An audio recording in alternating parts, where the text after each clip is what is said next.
Hola a todos, les saluda Elmer Eduardo Moseguati y les doy la bienvenida al canal Apuntes de Estudio. En este apunte contable continuaremos con el análisis de la NIF 15 y si revisamos esta NIF a profundidad nos daremos cuenta que no solamente se trata sobre los 5 pasos para el reconocimiento de los ingresos de actividades ordinarias, sino que también hay temas importantes como por ejemplo los costos del contrato, tema del cual vamos a abordar. Así que comenzamos. Muy bien, tenemos los costos del contrato.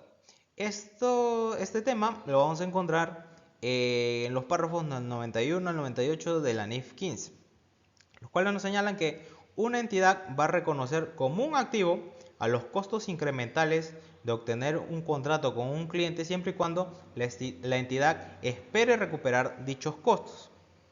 Es decir, que cuando tengamos esos costos de obtener un contrato, tenemos que hacernos la pregunta: ¿se espera recuperar dichos costos? Si la respuesta fuese sí, entonces los vamos a reconocer como un activo. Pero por el contrario, si la respuesta fuese no, entonces los reconoceríamos como un gasto. Ahora, estos costos de obtener un contrato, ¿qué son? Son los costos en que incurre una entidad para obtener un contrato, los cuales no habrían incurrido si el contrato no se hubiese obtenido. O sea, son costos en los que se incurre sí o sí por haber obtenido un contrato. Por ejemplo, una comisión de venta. Nosotros le pagamos una comisión al vendedor siempre y cuando logre una venta, logre cerrar un contrato con un cliente. Si no se logra la venta, entonces no se otorga la comisión. Muy bien. Ahora, existen costos de obtener un contrato, pero en los que se habría incurrido independientemente de si se obtuvo el contrato o no. Estos se van a reconocer como un gasto a menos que sean explícitamente imputables al cliente, independientemente de si se ha obtenido o no dicho contrato. Como una solución práctica, se puede reconocer estos costos de obtener un contrato como un gasto cuando tengan lugar si el periodo de amortización del activo es de un año o menos. Ahora, ya hemos visto los costos de obtener un contrato. También vamos a tener los costos de cumplir un contrato. Tenemos que si los costos incurridos en el cumplimiento de un contrato con un cliente no están dentro del alcance de otra NIF, que otras normativas, por ejemplo, la NIC 2 inventarios, la NIC 16 propiedad, planta y equipo y la NIC 38 activos intangibles. Si no están dentro del alcance de estas normas, entonces una entidad reconocerá un activo por estos costos de cumplir un contrato siempre que cumplan con todos los criterios siguientes. ¿Cuáles? Por ejemplo, los costos se relacionan directamente con un contrato o con un contrato esperado que se puede identificar de forma específica. Por ejemplo, costos relacionados con servicios por prestar bajo una renovación de un contrato existente o, por ejemplo, costos de diseño de un activo a ser transferido bajo un contrato específico que aún no ha sido aprobado. También que se cumpla con el criterio de que los costos generan o mejoran recursos que se utilizarán para satisfacer obligaciones de desempeño futuras y que se espere recuperar dichos costos. Ahora, en el caso de costos incurridos en el cumplimiento de un contrato que estén dentro del alcance de estas normativas, se van a contabilizar de acuerdo con lo que nos diga cada una de estas normas, o sea, de la NIC 2, NIC 16, NIC 38. Muy bien. Ahora enfoquémonos en lo que son los costos directamente relacionados con un contrato. Estos incluyen conceptos como por ejemplo la mano de obra directa. Tenemos ahí a los salarios y sueldos de los empleados que proporcionan los servicios comprometidos con el cliente.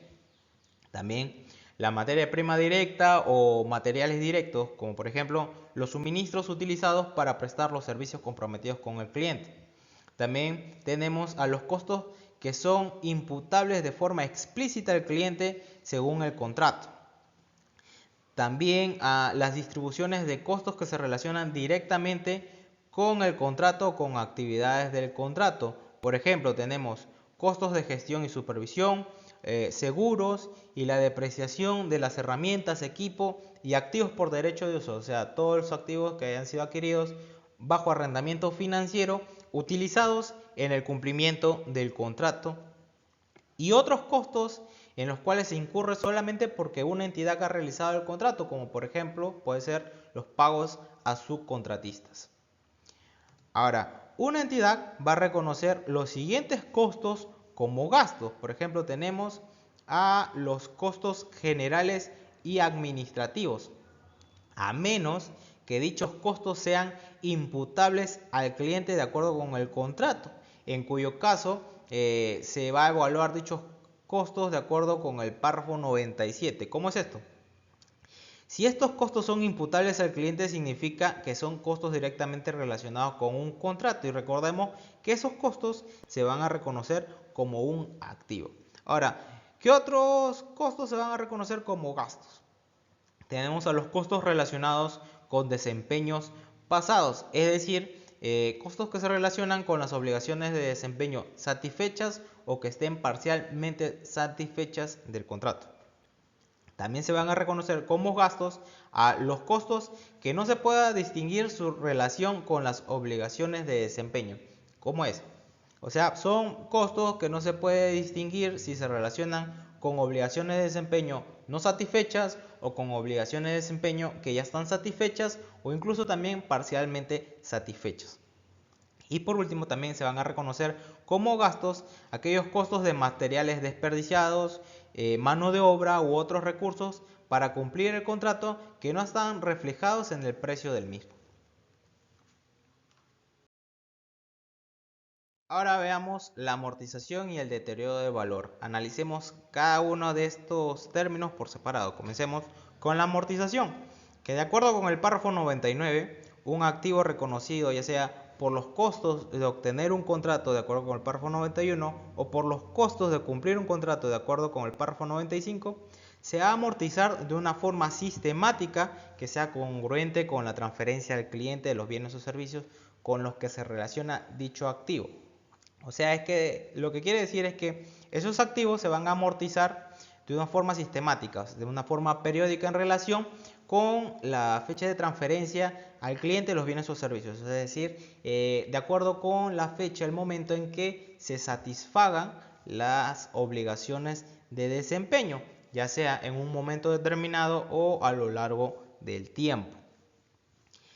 Hay que tener en cuenta que si se produce un cambio significativo en la fecha esperada de la transferencia al cliente, se va a actualizar la amortización contabilizándolo como un cambio en una estimación contable, de acuerdo con la NIC 8, políticas contables, cambios en las estimaciones contables y errores.